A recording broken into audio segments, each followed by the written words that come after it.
Today's episode of the Last Podcast has audio footnotes. When you hear a tone like this, that's a marker. The next time you hear that tone, you'll get a little more detail or a clarification. I think as you listen, you'll have a lot of questions, so I'm just trying to help with that.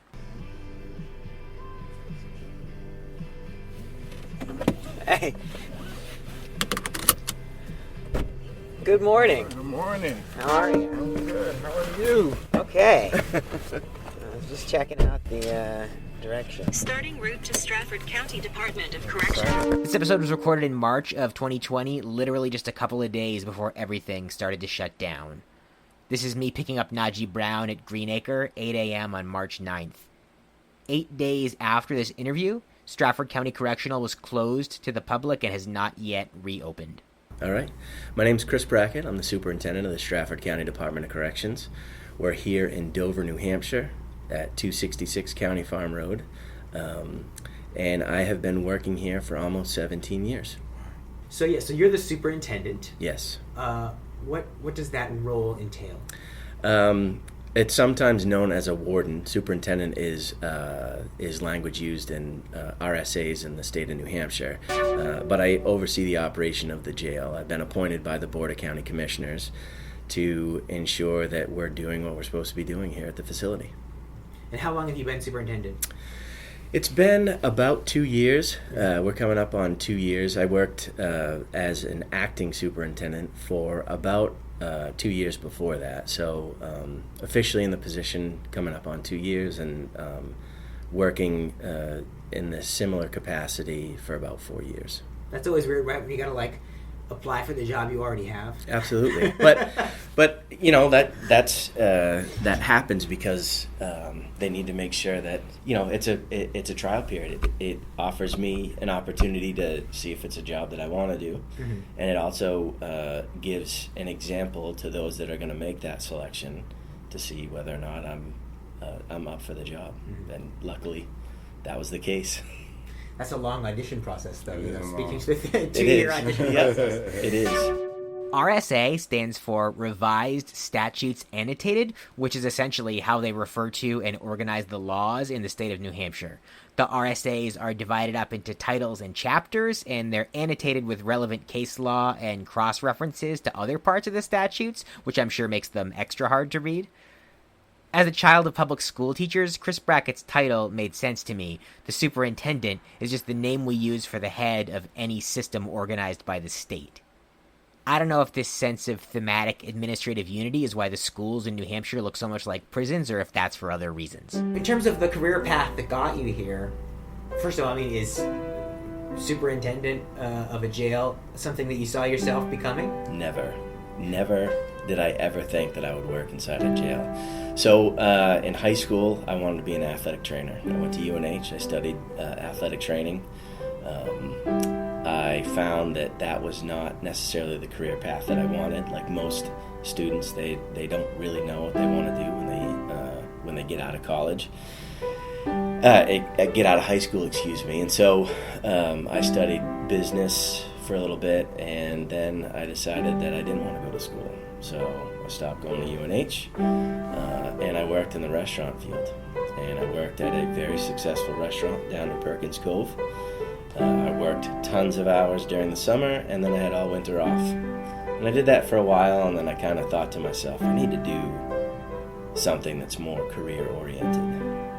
It was after 9/11. I thought perhaps maybe I might find a job working with the U.S. government. I did a search online, and I found that there was a position that I thought I might be interested in. However, it was up in Alaska at the time. I had some family stuff going on, so I thought perhaps maybe I should do a search for something more local, and I found the Strafford County Department of Corrections. I applied for the position, and I must have said something right, and that's how I got the job. Ironically, the jobs are not that much different. So in a restaurant, I have to say, what can I get for you? Inside a jail, I usually say, yeah, I'll get it for you, just give me a second. Patience is something that is not in abundance inside a correctional facility, and so you have to kind of really be able to manage your time effectively. and somebody's going to ask you for something, but inevitably there's 4 or 5 people that are going to ask you something similar. And so executing those tasks together helps you manage your time much more effectively. Oh, wow. That's good. Can we talk about the differences between a jail and a prison? Yeah. So anybody who is accused of a crime or allegedly commit a crime in the state of New Hampshire will spend their pretrial time in the county jail. So there's 10 counties, there's 10 county jails. So if you commit a crime that requires you to be incarcerated, you can't achieve your bail. In the crime in which, the alleged crime, in the county in which you commit that, you would serve your pretrial time.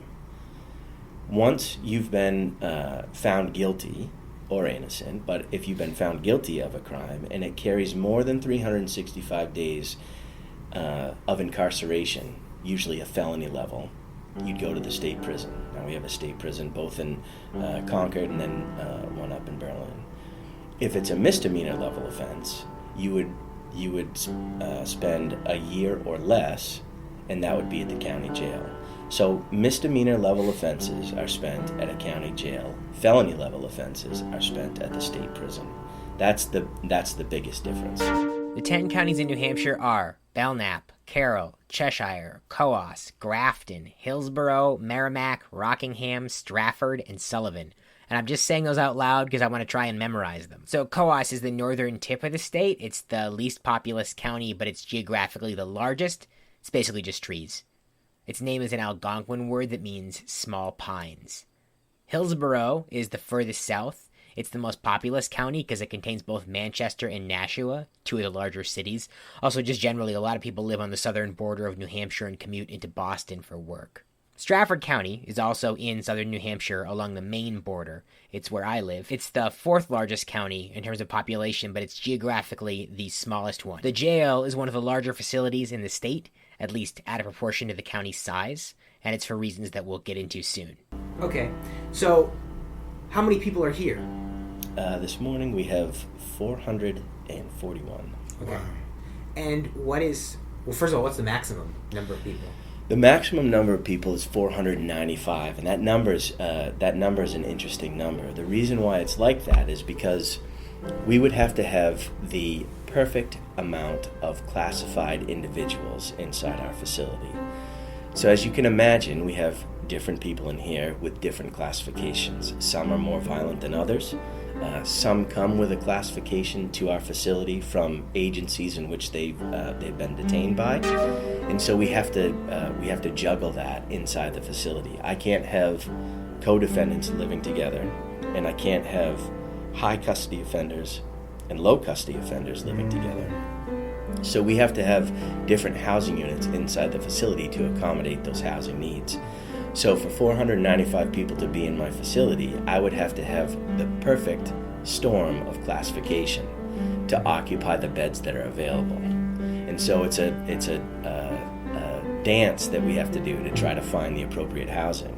And it makes it exceptionally challenging for my classification department to find the appropriate housing for these individuals that are incarcerated here. So actually, probably what you're at right now is a lot closer to the real maximum because of those kind of concerns, right? That's correct. Interestingly enough, we don't get to choose who gets incarcerated inside our facility. That's true. So it's not like I can hang a no vacancy sign outside of our facility, right? So we have to be creative and come up with ways in which we can effectively house individuals inside our facility, and our classification department does a tremendous job at doing that. Strafford County Correctional is the only facility in New Hampshire that is contracted with ICE, Immigrations and Customs Enforcement. So, what's the makeup right now of, are there a lot of pretrial people? So, there are some pretrial. One interesting thing about Strafford County, and other counties in the state, but Strafford County operates a pretrial bail supervision program. It's called the Community Corrections Program.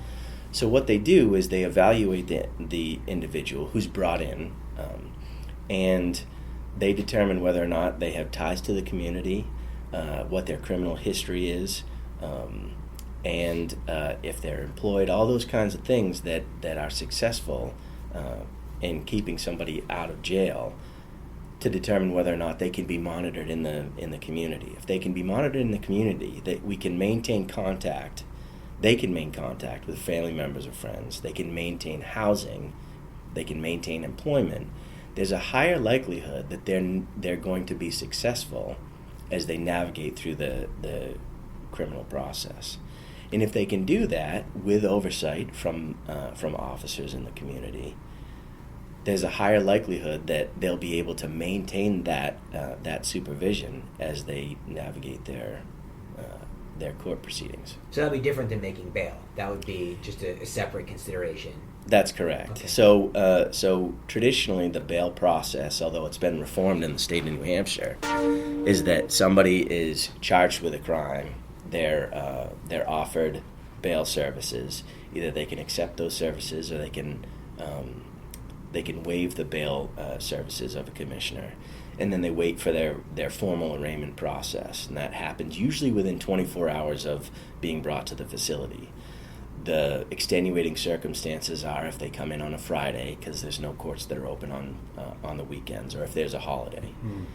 At which point a judge will sit in front of them and make a determination solely on bail. They don't want to talk anything about the case. They just want to talk about bail and the circumstances behind coming up with the appropriate bail. In Strafford County, we'll do an evaluation beforehand so that the judge can see that there are ties to the community, there is employment, there is stable housing, all of those kinds of things that could determine whether or not a judge says, well, yeah, I think that they would be eligible for a PR bail if they're enrolled in the community corrections program. PR bail just means personal recognizance bail. It means you don't pay a cash bond or post property as collateral. You're just supposed to come back when they tell you to. In documents and articles about the prison system in New Hampshire, I've also seen it written as OR, own recognizance. Bail reform was enacted in New Hampshire in 2018 due to the disparity it created in punishment between people who commit identical crimes but have different means. See, the whole bail system was designed with the dollar amount of bail indexed to the severity of the crime. Steal a book, $100 bail. Murder a librarian, $1 million bail. The alleged book thief can pay the bond and get out until trial, and the alleged murderer cannot. But here's the thing. Some people can't afford $100, and some people can afford $1 million. If you can afford a $100 jail bond, you can get out of jail before your trial as the system intended, and you probably won't lose your job or get evicted from your apartment. If you can't afford it, you're going to lose what little else you have before you ever go to trial, and what if you're then acquitted? Honestly, even if you are guilty, you're still being punished disproportionately and unintentionally. So, initial bail reform stipulated that the dollar amount of the bail bond cannot be the reason someone was held in jail pre-trial, while still allowing the loophole for suspects determined to be a danger to themselves or others, they could be held without bail. But this loophole was only geared around violence. So, for instance, if you were considered a flight risk, or if you'd skipped court dates in the past, you were still eligible to be released on bail that you could afford. In 2019, the New Hampshire Supreme Court ruled that the old high dollar amount bail system could be reintroduced for those flight risks and repeat offenders. The New Hampshire ACLU very correctly points out that this is still discrimination based on income and still disproportionate punishment before a conviction, just within a much narrower set of parameters. I think this is what MC Scat Cat was talking about with the whole 2 steps forward, 1 step back thing. Since the 2019 ruling, I'm not sure where we stand on the number of people held pre-trial in our county jails. But after that reform initially passed in 2018, the number dropped dramatically. I just want to add here that according to the union leader, the drop in the incarcerated population in New Hampshire in 2019 was partially also attributable to an increase in overdose deaths among the recidivist population, meaning the people that were typically in and out of jail. So that means so most of the people here are serving a sentence at this point then. Well, so Strafford County is unique in regard to the inmates that we have here because we also house federal inmates. We house ICE detainees. We house females from Rockingham County from time to time. So a lot of the population that I have here now are actually federal inmates or ICE detainees. Yeah, how And many so- ICE detainees right now? I'd have to check. I believe I have 92 ICE detainees. And then there are other federal inmates as well that are not detainees of ICE? That's correct, 194 of them. So what accounts for that? Is it because you have is it because the facility itself is just equipped for that? Well, I'd like to think it's a bunch of different things. One is that we have exceptional medical staff here. Our medical staff address medical needs because they're patients. To me, they're inmates that are in my custody. To our medical staff, they're patients. And so we don't have a problem addressing medical needs and identifying if it's beyond our scope. We'll send individuals to a specialized area where they can receive proper medical care. We've been in a partnership with the U.S. Marshal Service and then ICE for years now, and we have honed our operation to be able to accommodate the needs of the taxpayers, as well as the requirements that federal detainees we have to adhere to. We go through rigorous inspections through Immigration and Customs Enforcement, and those inspections make us a better operation. They're challenging. I'm not going to lie to you. They're challenging to go through. It's 5 inspectors for 4 days. They come in and they tear apart our operation to make sure that we're doing things that we're supposed to be doing. And if we're not doing them, they identify them. And so while it is a challenge, we recognize that it makes us a better operation. And that's how we try to frame it as we're listening to the constructive criticisms that they get, is that they're just trying to identify ways in which we can operate in a better manner. What sort of things what are some things that an ICE inspection has? What do they focus on? So they focus on everything. There's more than 700 points of inspection that they look at. As close, as minute as ensuring that the dishwasher temperatures are at a proper temperature. Not once or twice a day, but 6 times a day, we have to go through and determine that dishwasher temperatures are at a proper temperature. They look at medical treatment. They look at administrative segregation, disciplinary segregation, to ensure that they're provided with all the rights and privileges that they're supposed to receive while they're inside max custody. They look at recreational activities and whether or not they have access to that. Natural light, the temperatures of the showers, all of these things are things that are looked at when they come in and they have the inspection. Why are those things important? Why are they? Yeah. Well, I think certainly you would hear, if you were to talk to some of the detainees, they'd say, "Yeah, I don't want a cold shower. Of course, sanitation obviously is of paramount importance." And why do you think these inspectors care about? Well, their contract. So I think some of it is that they're contracted to do this inspection, but really it's to mitigate risk, right? If the dishwasher isn't operating at the optimal temperature, someone could get sick. Yeah. If someone gets sick, it could go through the entire facility. A sickness can kind of go through the entire facility. So let's do the right thing on the front end so that it saves any problems on the back end. In June of 2020, Strafford County Correctional stopped accepting ICE transfers from other facilities that had COVID-19 infections after 2 detainees who transferred there tested positive. No one else was infected. But the ACLU is currently suing the jail to have all civil immigration detainees released in light of the pandemic. ICE pays Strafford County $83 per day for each detainee. In 2017, that added up to $2.7 million, according to the Concord Monitor. And in a couple of minutes, you'll hear Chris Brackett make a reference to a more recent number that is much, much higher. Now, Strafford County is not a for-profit prison. That's correct. Jail. It's county operated. A lot of ICE contracted facilities are for-profit. I'm sure you don't know. I don't know if you know this or not, but do you know if they are held to the same inspection standards? Do you think you get it worse because you're not a for-profit, or because you're a state facility? I don't, and I don't think that it's worse. Like I honestly think that it makes us a better facility, and the reason why inspections happen is because if nobody cares about what happens inside a facility, then that's when bad things happen.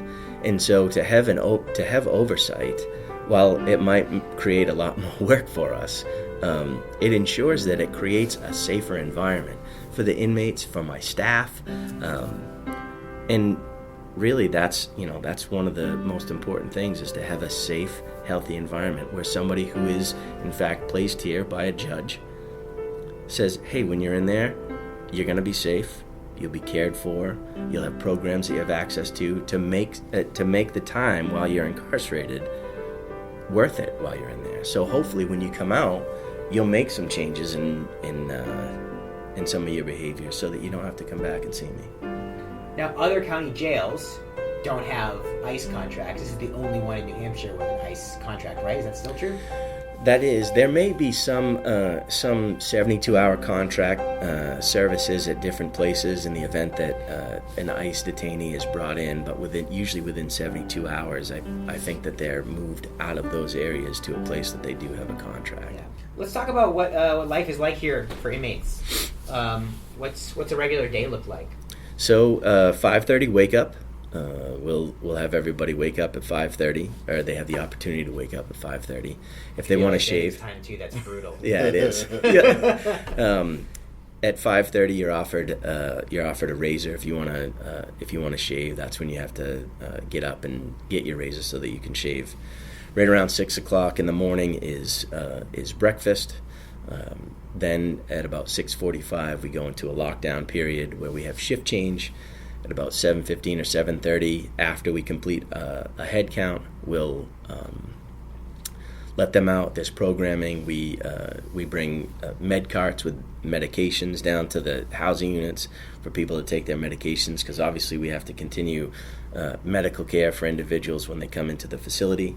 So if somebody has a pre-existing heart issue and they take medications for that, we'll continue that heart medication when they're incarcerated. Yeah. So programming happens, and then at about 11 o'clock, we serve chow or lunch. They have that, and then at noon we go into a lockdown. It gives the officers a chance to kind of square away their unit, make sure that all their paperwork is in the appropriate order. We do another head count to ensure that everybody's here that's supposed to be here. At 1 o'clock or 1300, they come out of lockdown. And then we have additional programs that are happening. There's another med pass that happens. Units have access to recreation yards. Then at 14:45 or 2:45 p.m., we go into a lockdown. We have a shift change. Officers express what's happened over the past 16 hours to the oncoming officer.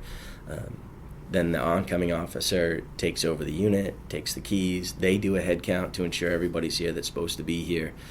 Then they come out of lockdown. There's some additional programming that's happening. There's additional med pass that happens during that time. Then we go into chow around 4:30 or 16:30. Then we go into another lockdown period.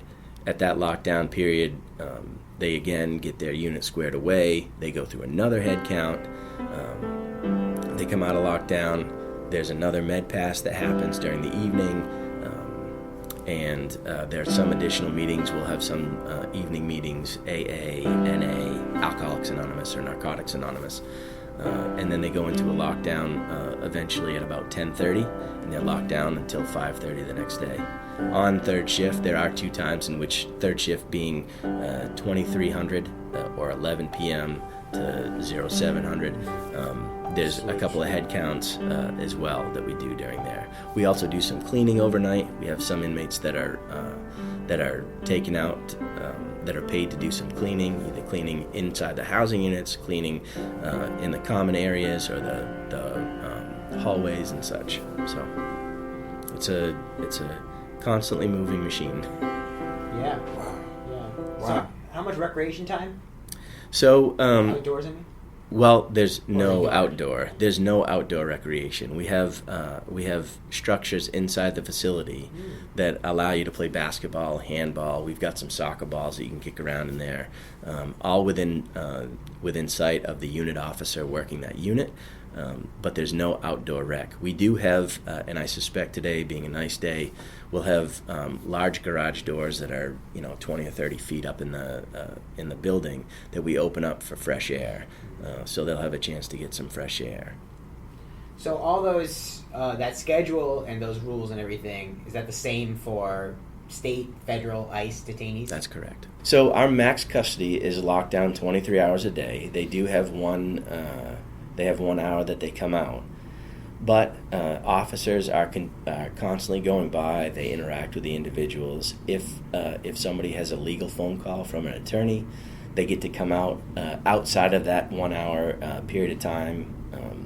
So they do have interaction. And if you're still locked inside your cell, somebody who might be out on what we refer to as tier time, that 1 hour out, they can come out and you can converse with those individuals. So there's no solitary confinement. We don't participate in that. How many people are in max custody? Today we have, I believe we have 18. So it's a pretty low number compared to the general population. It is. And when we first moved in 2004, when we moved into this building, experts had said, hey, listen, you're going to want to have about 10% of your beds available for max custody. And so one of our housing units, it had about 42 beds in it. No, that's not true. It didn't have 42 beds. It had 48 beds in it. We left that open. And there were times where we had one person in that housing unit. And so we switched it over to another housing unit, and even then at 18 or 16 or we don't have all those beds filled. And it's and our classification is solely based on behavior. If somebody comes into our facility and they're accused of a what would be referred to as a violent crime, severe assault, manslaughter, murder, it doesn't mean that they automatically go to max. It's based on your behavior. We have an expectation, and the tone is set in our booking department. When you come in, listen, we're not part of the apprehension. We're not part of the people that are charging you with this.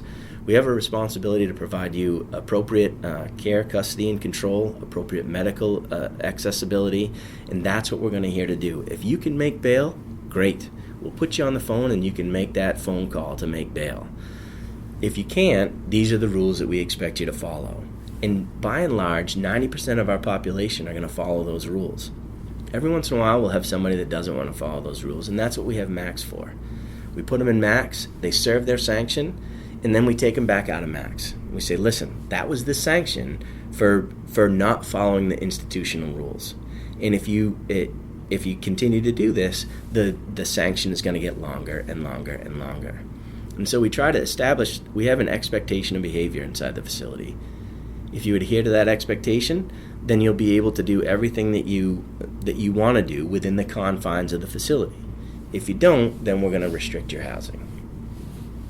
You mentioned the NA and the AA meetings, but yeah. I understand that there are quite a few recovery programs. There are. Yeah. Yep. So can we talk about that a little bit? Yeah, sure. So, unfortunately, drugs and alcohol have a stranglehold on some of the population inside our facility. And so, the pun is intended here. We have a captive audience. And so why not try to get them to participate in some type of recovery program while they're here? And so in addition to the classes that we offer in the general housing units, we also have a therapeutic community or a women's recovery program that we operate here at Strafford County. Can you explain more about that? Yeah, so the therapeutic community is a 90-day inpatient program. Basically, when I say inpatient, what I'm saying is that they're inside a housing unit and they're isolated from the rest of the population.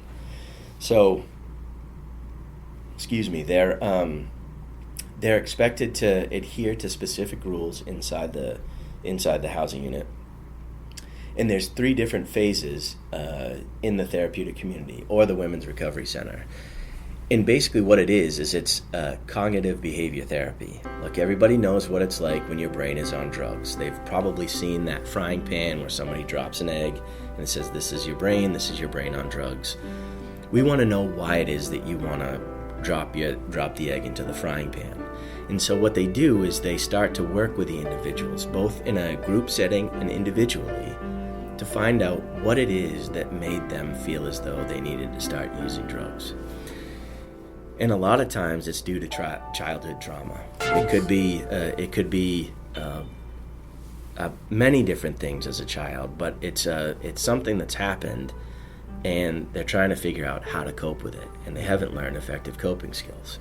And so that's what they kind of start to chip away at. And through the process, people learn this is what made me turn to drugs. These are my triggers. This is how I identify what those triggers are going to be, and this is how I get through it without utilizing drugs or alcohol. How long is this process, you said? Well, it's a 90-day process, but to say that it's the recovery process is 90 days is a farce, because it's a lifelong experience. Can right? someone go through it again? They can. Yep, they can. So, unfortunately, it's not 100% success rate. Part of recovery is people have setbacks. They have to identify that they've had these setbacks and what it is that they did that they could have done better. I don't want to say they did anything wrong. They just could have done something better. And so what they do in the therapeutic community is they try to teach them the ways in which you can identify those and address them in a healthy manner. And sometimes it's successful and sometimes it's not. And even though they've been through the program, it doesn't mean that they can't come back to the program. It doesn't mean that if they have a setback and they're incarcerated again, they can apply to and get into the therapeutic community program if they so choose. In 1997, there was this weight loss study where the researcher thought to ask his subjects who had lost a lot of weight and then immediately gained it back. He asked them about their childhoods, and he discovered a startling rate of childhood sexual abuse.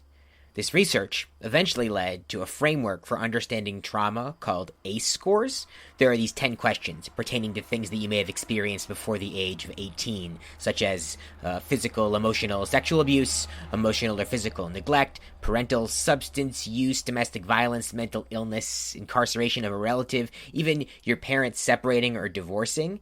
And each one of those, if it happened to you, it's an ACE score of 1. As it turns out, ACEs are very common across all races and class divisions. Like a quarter of the middle-class population has an ACE score of at least 3, and it's one of those cascading things where if you have at least 3, then you're far more likely to have 7 or 8 or all 10. And in these longitudinal studies, which is where they keep track of somebody over a longer period of time, and by the way, these studies are all mostly just coming out because ACE scores were developed in the late 90s. In these studies, they're finding that high ACE scores and trauma stemming from them lead to higher risk of negative health outcomes in general. So, huge statistical likelihoods of heart disease, obesity, but also substance use disorder and incarceration. There is this broader way of looking at health and looking at the social determinants of health, which is to say that your health outcomes are shaped by your circumstances way more than your personal behaviors or genes. Like where you grew up and what you had access to and what happened to you along the way is much more important than our traditional diet and exercise based understanding. And it's important to see this stuff, substance use, incarceration. It's important to see it in terms of health, because if we are serious about making people healthier, this is a big part of it. Okay, that was what I've been working on for work for the last 3 months, summarized in 60 seconds. Anyway. How many incarcerated women do you have here? We have, an estimate, I'd say we probably have around 45. Wow. Yep. Okay. The therapeutic recovery program, how long has that been in place? It's been probably close to 15 years. Mm-hmm. We had some pretty gifted individuals, again, that before I was in my position, that said, hey, this is something we should be doing. And our county's really good about finding grant funding to do some of these programs so that we can determine whether or not it's something that we want to ask the taxpayers to pay money for in the future. So this was a program that was funded through a grant process, and we found it to be highly effective in our operation. So once that grant funding ran out, we had some data that we could show to the delegation that could represent to the members of the public that, hey, we're doing some pretty good things here. And so it became a no-brainer to fund this through our programming budget.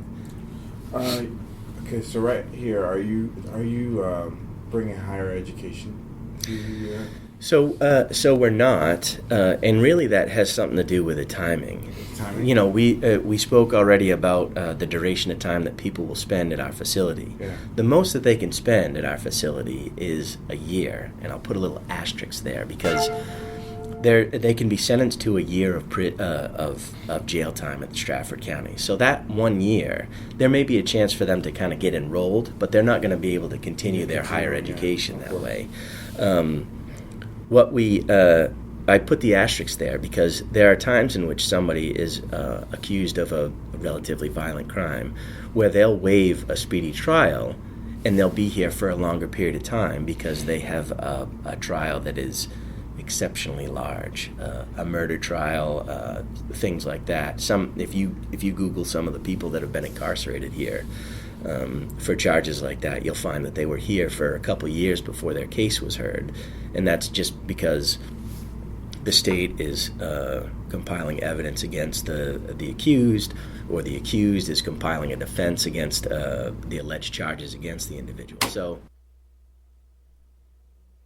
So my microphone is very old and kind of unreliable these days. So I actually brought an old tape recorder with me to the jail as a backup, and that sound you just heard, it was the end of side 1.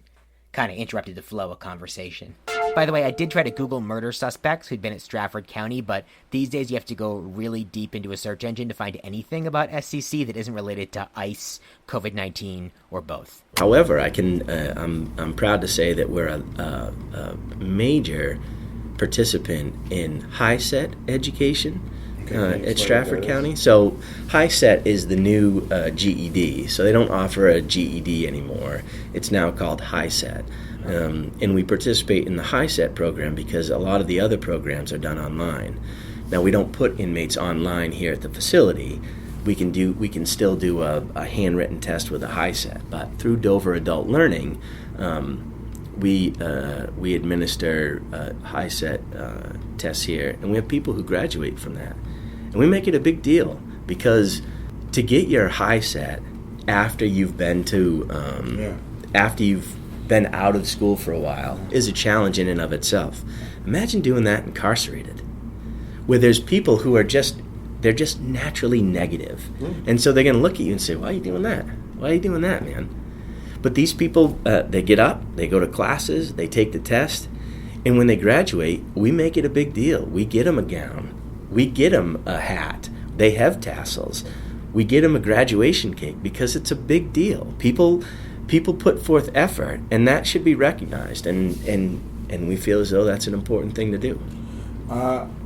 What about talking about a lot of rehabilitation programs? Are there any counseling provided for the families and for the incarcerated men and women when they're about to get out? If you listen to Najee's first episode this season, which is titled The Bus Stop, you know that this question comes from a personal place. If a pandemic hadn't collapsed the world and my grand podcast plans along with it, these episodes would have been a lot closer together. So there's not specific counseling to that. We do offer, as part of our curriculum in different programs, what are you going to do when you get out? Like, how are you going to handle that? And we spoke about the therapeutic community. That's a big part of the third phase of therapeutic community, is managing this newfound freedom that you have and accessibility to things that you may not have had access to inside the facility. As far as assisting the families, We have a family reception center. You were actually sitting in it when you first got here. And that came from an employee who used to be here, who went through this process, had a loved one that was incarcerated, and experienced some of the really kind of the fear or terror, as they would describe it, of going to visit with somebody. And so what we try to do is make it a little bit more inviting. You know, we have volunteers. It's solely operated with volunteers. When someone comes in, we have a volunteer that can greet them and say, "Hey, who are you here to see? Do you need some assistance in getting to that visiting area? We're right here. Here's some literature that might help you navigate this process. You want a cup of coffee? If there are kids here, we can offer them some crackers or something like that," so that it takes just a little bit of the edge off of the individual that's coming in to visit a family member or a friend. Because, one of the things that they say is that is largely said when you're talking about families is families do time as well. They do. You may have the liberties of being able to walk around. If you want to go get a Big Mac, you can do that. But you're constantly thinking about the fact that you have a family member that's incarcerated. Mm-hmm. And that in and of itself can take a toll on you. And so we try to address that with the Family Reception Center. But in all honesty, maybe there's a need for us to take a look and see if we could do some additional counseling or classes for addressing that getting out of jail. Even during visits, because it's a big step, and we don't realize how much fear these family members have. It's almost like it's anxiety. Yep. Because you have adjusted your life for a certain period of time.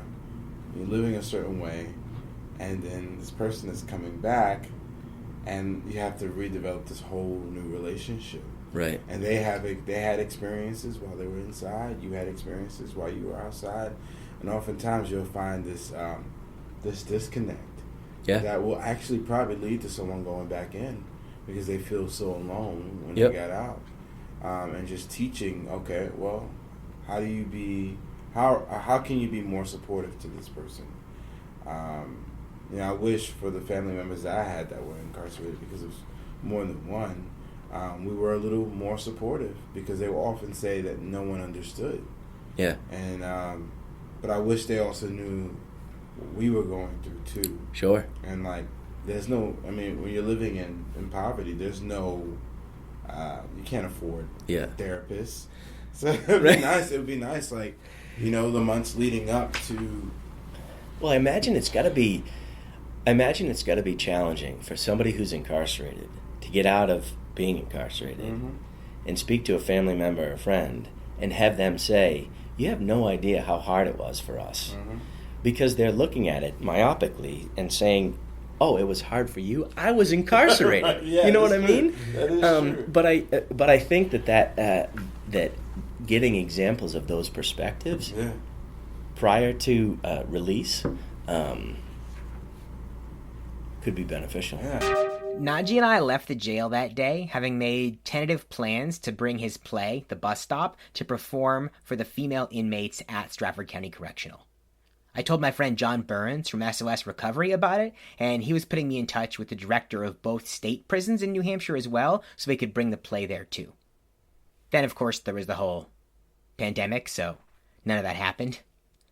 But as I speak, Najee's play is finally debuting 4 months later, and not at Greenacre, but at Najee's new employer, the Seacoast Repertory Theater. Najee is curating a series there called the Soul Series, which is meant to highlight voices of color on the Seacoast. Tonight, there's a musical and spoken word performance that he put together as part of Soul Series happening at Pop-Up New Hampshire, which is an outdoor collaborative dining venue that was built in a parking lot in Portsmouth. So, things didn't turn out exactly the way we planned, but they kept turning out anyway. And when the jail is open to visitors again, we will be there doing something to help. This episode isn't over, by the way. I know it sounds like I'm wrapping up here, but I'm not. Let's talk about the funding a little bit, because, I know it's like a lot of this is just funded through tax revenue or whatever, but I know you also get revenue from ICE. We do. Are those funds earmarked for anything in particular? No, they're not necessarily earmarked. So under statute, any revenues generated for the county have to go into a general fund. So it's not necessarily earmarked for, we'll reinvest back into the Department of Corrections or into the Sheriff's Office or Register of Deeds or anything like that. However, it certainly does help us operate some of the programs that we operate here at Strafford County.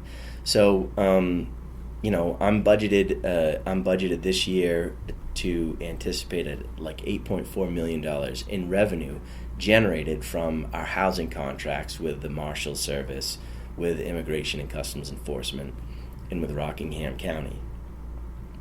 Now, that doesn't mean that we're going to make a profit, because my operational budget exceeds $11 million. So, and if I was a business person, I wouldn't have a job, because I'm not turning a profit. I'm operating at a loss. But it significantly decreases the taxes that are required to operate the facility, because we can anticipate that income. And so a lot of that, Strafford County looks to bring in that type of money, and that's not just because of stuff that we do here. It has everything to do with the way in which Strafford County operates with other departments inside Strafford County. It has to do with the Sheriff's Department making themselves available to move the bodies around that we have inside our facility. Everybody that's here needs to go to court. They need to go to doctor's offices. There may be times in which they have to be taken to the emergency room, and that stuff is all done by the Sheriff's Department. We have a prosecuting attorney that wants to that is looking out for the victims, but they work with us. They work with the defense bar to ensure that that we can explore options of alternative sentencing. We have step down programs. We have at-home confinement, and that's all a collaborative effort that happens between the prosecution, the defense, the Department of Corrections. So everybody has to work together. That's one of the keys to our success, is that we have a board of county commissioners and a county administrator that are forward thinking, that are willing to say, hey, listen, we need to try this. And they're also willing to listen to experts in this field that say, you can be successful if you do this. And we'll try programs like community corrections, for example. And that's been a very big success for us. We operate a drug court. That's been a very big success for us. And so that kind of forward thinking with positions who are with people in positions who are really kind of driving the ship is really what allows us to be successful. I know that in the last couple of years there's been a lot of attention on ICE facilities. Sure. And so the detainees that are here, where are they coming from? Well, they come from all over the place. Generally speaking, they come from this area, meaning the Northeast. That's where they might be picked up by ICE officers. Now, Strafford County doesn't participate in the apprehension. We don't go out. We may transport people back and forth, but they're not part of that apprehension team. That's an ICE operation. We'll move them back and forth. And, immigration is a very passionate topic for many different people. And regardless of how you feel about immigration, I feel good about having people at our facility, because we'll offer them the rights and privileges that they're entitled to when they're incarcerated inside my facility. We have we have advocacy groups for immigration and customs enforcement that come into our facility. They have access to pro bono legal services. They have access to their consulates. It's all stuff that we provide to them here inside our facility. And so if they're going to navigate the process of detention, I feel comfortable with them inside our facility because we allow them access to that stuff. And I don't know what their accessibility is at other facilities that they might be in, but I know in our facility they have the ability to access their consulates. They have the ability to access legal services, and that's all stuff that they should have access to unequivocally if they're trying to navigate a charge such as, not having proper documentation. Yeah. What's the average duration of stay for an ICE detainee compared to? Well, I don't know the answer to that because there's various different reasons why someone might leave our facility. We've had people who have been released on monitoring by ICE. We've had people who have been released to other facilities, and we have people who have been released on the beginning stages of their deportation from the United States. So it really kind of fluctuates. I can tell you that I've been served a lot of different lawsuits because they have been here for a longer period of time in which themselves or their legal representatives feel as though they should be, and they have every right to do that. But that's not anything that we control. I don't control when they have access to the courts. We're not any part of that scheduling. Yeah. We're merely a place in which they can remain incarcerated until such time as they have the opportunity to be heard by their legal representatives or themselves in front of a judge. And in 2017, I learned that community was not just about celebrating, it was not just about love, it was not just about feeding your neighbors. It was the first, last, and best line of defense against oppression. This is Emmett Soldati. He is a local business owner and is running for executive council in New Hampshire this fall. Emmett is speaking at one of the weekly protests that have been held at Strafford County Correctional. People are demanding that ICE detainees be released, particularly in light of the pandemic. Somersworth has a substantial Indonesian population, and Emmett tells a story here about calling the chief of police as ICE raids really ramped up under the Trump administration to remind him that local law enforcement need not cooperate with ICE. And the chief of police's response surprised me. He said, "Emmett, my children go to school with their children. I have been in their churches. They have fed me and my family meals. And we will protect them and stand with them in a way we would protect and stand with any resident of Somersworth."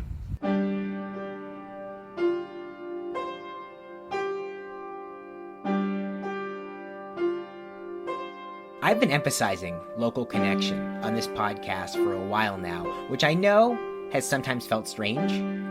Early on in the pandemic, I organized a demo Zoom class for the New Hampshire Theater Project, and a bunch of podcast listeners from all over jumped on the calls, which was very confusing for my fellow board members, by the way. Anton was calling from Ukraine, and he mentioned starting with my YouTube videos years ago and gradually getting tricked into caring about what was going on in New Hampshire, which is pretty funny, but was not my specific intention. My intention was to show you how important and powerful a strong local community was. Emmett is right that it is our best tool to fight oppression. Sometimes it feels like the only one we really have. It's not too late to get involved in your community. It's more important than ever, which is why we're going to keep talking about it. Oh, and the episode's still not done, by the way. I was interested in talking about the efforts to contain the flow of drugs into the Sure. jail. I know that it's obviously a struggle. Yeah. Can you talk a little bit about what you had to do, what happens basically, and what measures you had to take? Sure. So we've done a bunch of different things. We probably about 6 years ago invested into a body scanning machine. It's like a body scanner that you might see at the airport. Yep.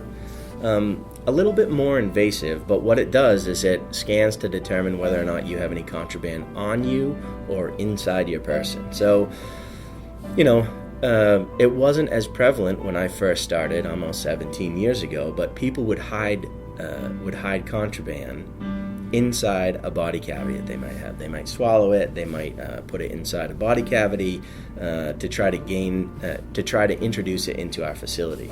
And so we purchased a piece of apparatus. It's called the Secure Pass, to the tune of about $240,000 to try to prevent that stuff from coming in.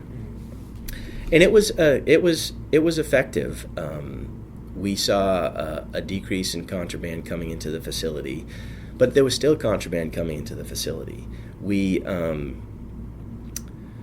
We also implemented a change in our mail policy so that personal mail is no longer coming into the facility. We don't allow personal mail to come into the facility, and that happened. That was something that we were thinking about doing for a long period of time, and it was kind of catapulted to the forefront. Back a while ago, we had an incident where it was widely reported in local media that we had 5 overdoses at the facility.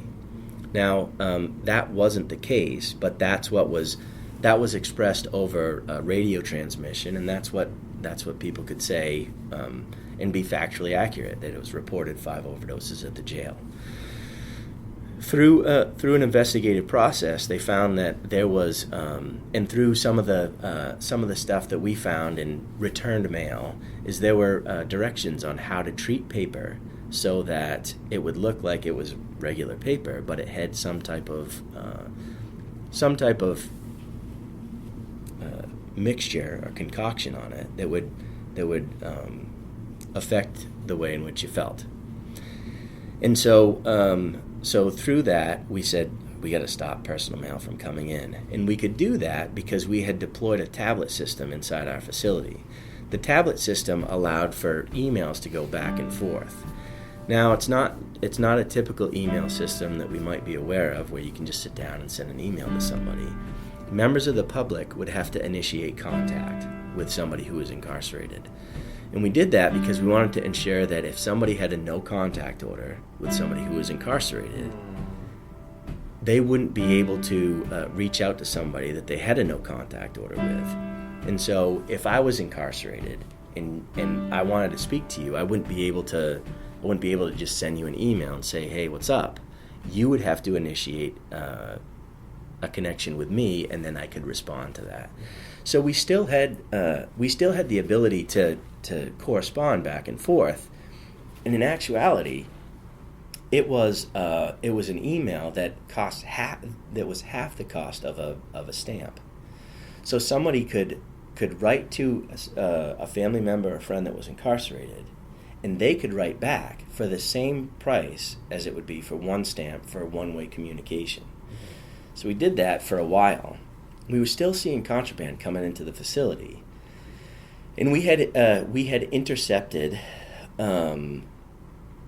legal mail, and for our listeners, that was air quotes, legal mail that was represented as legal but was not actually sent by a legal representative. That was doctored in some way to make it appear as though it was legal in nature, when in actuality it was carrying some type of illegal substance on it. So we stopped original legal mail going to somebody who was incarcerated. So that means that if a piece of legitimate legal mail is sent to a client who's incarcerated, we would take that piece of mail, open it in front of the individual, photocopy the document, give the inmate the photocopied document, and then in front of them, all on camera, we would shred the original document so that we could ensure that there was no transference of potentially illegal stuff. It is a lot of work, but I tell you, I don't ever want to see people overdose inside our facility. And so if we do all that work on the front end, that's I think it's absolutely worth it, and the staff do as well. Yeah, I understand that particular setup that was arrived at through, you guys consulted with the New Hampshire ACLU. We do. We have consulted with the ACLU on a few different things, and my philosophy is that I would much rather work with them than work against them, and so that's why we work with them, and we may differ from time to time in operational process, but it's always respectful, and the intent on my side, and I believe on the side of the ACLU, is that they want to work together with us as well. We enjoy that partnership, and we enjoy that candor that we have with some of the representatives over there, where we can ask questions, or they can ask questions and provide responses, and sometimes maybe even get some guidance from them. This is kind of a heavy place to work, right? Like, it is. It can be difficult. Yeah. What what do you do to make sure that you are like decompressing, So there's a bunch of different things. I try to do healthy things. You're right. This place is heavy. It's heavy to work in. Now, I'd like to think that our jail is relatively non-violent. The problem is that there's always a potential for violence, right? So you're always hyper vigilant. And I've got just incredible staff that work here, and they're vigilant over all of our operations, from new officers coming in all the way up through my captain of security and operations, and I've got a captain of administration. They do a fantastic job of minimizing that, but we're always thinking about that.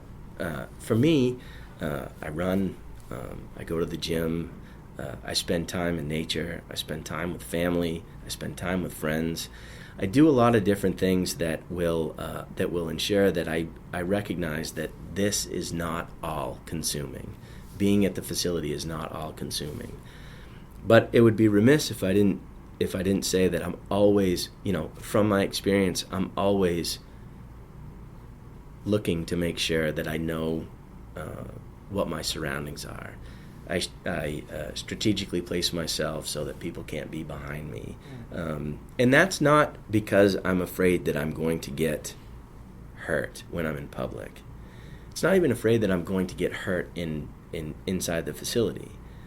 It's because we've been in an environment in which you're so cautious about everything that it just becomes like this practice where you're like, all right, well, I'll sit at this table in the restaurant, but I'm going to sit so that I can see the entrance or something like that. That's one of the most important things about working inside a facility, I think, is being able to find ways in which you can alleviate some stress. Because there's two different types of stress, right? There's some that are acute when you're like, I've got a deadline, I need to get this completed, and that's the stress. And then there's that underlying stress where you're almost subconsciously always thinking about what's going on. And so if you can find ways that you're not subconsciously addressing that, that's what I do. I play basketball. Basketball is great exercise, and I don't even realize I'm exercising because I'm just playing basketball. And really, it's just me running up and down trying to keep up with everybody else. But I'd just probably round it out by saying that, working inside a correctional facility, as an administrator here, I'm not looking for employees that can bench press 320 pounds. I'm not looking for somebody who can run 1.5 miles in under 9 minutes. I'm looking for people who have effective communication skills. If you can do those other things, that's great. But effective communication inside a correctional facility, and really in any profession, is a key to success. And so when we sit down and we talk to potential new hires, we're not looking for somebody who's an angel. We're not looking for somebody who's physically fit beyond measure. We're looking for somebody who can effectively communicate, that can show a little bit of compassion. If you think of the individuals who are incarcerated here, by and large, they're people who have not necessarily been able to get a good hand drawn, right? Like if they were playing cards, they wouldn't have a good hand. If we can show a little bit of compassion, just that little bit of compassion starts to kind of erode at the us versus them mentality that is ever present inside a correctional facility. There's, inmates versus officers, and you can't ever talk to an officer because if you do, the other inmates are going to think that you're saying something that you're not supposed to be saying. But if you can start to erode at that notion, you can have that effective communication. And sometimes all it is somebody to just say, just go to class, man. Why don't you just go to class? You're here anyways. Show the judge you're doing something while you're here.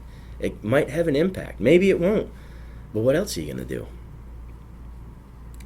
I think that having that compassion is a key to success at Strafford County, and I think our staff does that. Don't get me wrong; we're prepared to address stuff as they come up, but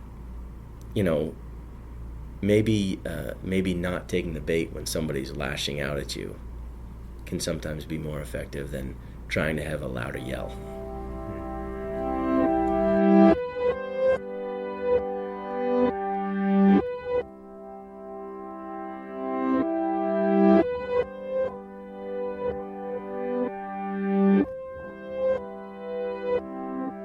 Today's episode featured Chris Brackett, Najee Brown, and Emmett Soldati. Special thanks to Lori Waltz-Gagnon, Carrie Conway, and Crystal Paradis.